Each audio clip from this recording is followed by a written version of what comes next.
हिकिड़े कबीले या ॿिनि कबीलनि जे झेड़नि जी मां ॻाल्हि नाहे कई, न उन्हनि जी ॻाल्हि कंदुसि। मां हमेशह सॼी सिंध जे बदअमनीअ जी ॻाल्हि कई आहे, हमेशह सॼी सिंध जे अमुन जे लाइ कोशिशि कई आहे। ऐं मुख़्तलिफ़ कबीला पाण में विढ़ियल आहिनि, मुख़्तलिफ़ क़ौमूं पाण में विढ़ियल आहिनि, मुख़्तलिफ़ ज़ातूं ऐं बिरादरियूं पाण में विढ़ियल आहिनि।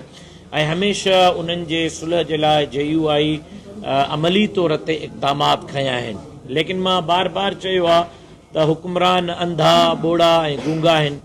उन्हनि खे उन्हनि जे कन ते जूअं बि नथी रिंगे, छो त इहो ग़म ग़रीब जो ग़म आहे, छो त इहो सान्हो आम माण्हूअ जो सान्हो आहे। वॾेरा, भोतार, नवाब, सरदार, हुकुमरान इन्हनि हादसनि खां महफ़ूज़ आहिनि।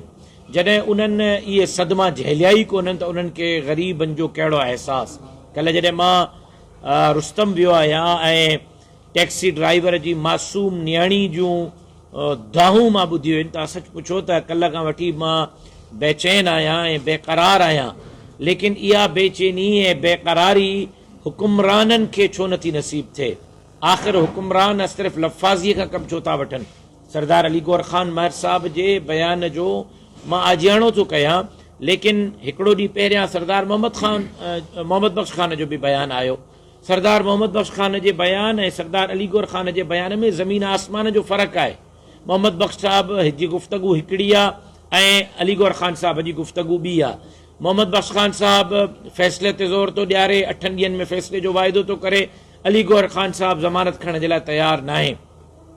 असुल इन ॻाल्हि सां मां इतफ़ाक़ कंदुसि अली गौर ख़ान जी ॻाल्हि सां त हुकूमत जी ज़िम्मेदारी आहे, लेकिन अली गौर ख़ान साहब पाण हुकूमत जो हिसो आहे, संदसि जो भाउ हुकूमत जो हिसो आहे, संदसि जो सरदार हुकूमत जो हिसो आहे। जेकॾहिं हुकूमत में वेही करे ताक़तवर सरदार बि हुजनि ऐं हुकूमत जो पलड़ो बि उन्हनि वटि हुजे, पोइ बि बेबस हुजनि, त मुंहिंजो ख़्यालु आहे त पोइ अवाम जी जान छॾनि, बिरादरियुनि जी जान छॾनि, अवाम जे मथां जेको आहे कहर थींदा रहंदा ऐं असां रुॻो इहे लफ़्ज़ चई करे आराम सां सुम्ही रहंदासीं त हुकूमत जी ज़िम्मेदारी आहे, हुकूमत पंहिंजी ज़िम्मेदारी। हुकूमत में मां त न आहियां, हुकूमत में त तव्हां आहियो, हुकूमत में मां त न आहियां वेठल, हुकूमत में त तव्हां वेठल आहियो।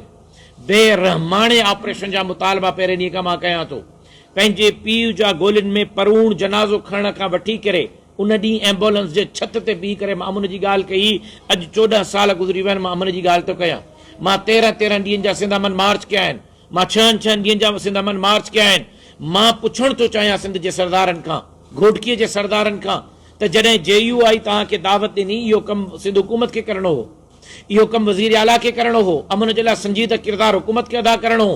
हुकूमत त न कयो, असां कयोसीं ऐं अमन जरगो कयोसीं त अचो त टेबल ते वेहूं, तव्हां कहिड़ी ज़ात सां आहियो, कहिड़ी क़ौम सां आहियो, कहिड़ी बिरादरी सां आहियो, कहिड़ी पार्टीअ सां आहियो, कहिड़े मज़हब सां आहियो, कहिड़े मसलक सां आहियो, लकुम दीनुकुम वलिय दीन, तव्हां ॼाणो तव्हांजो कमु ॼाणे, अचो सिंध जे लाइ गॾु वेहूं, अचो सिंध जे अमुन जे लाइ गॾु वेहूं, अचो को रस्तो ॻोल्हियूं, अचो त को हिकिड़ो गॾियल ऐलामो जारी कयूं। आख़िर इहे सरदार छो न आया?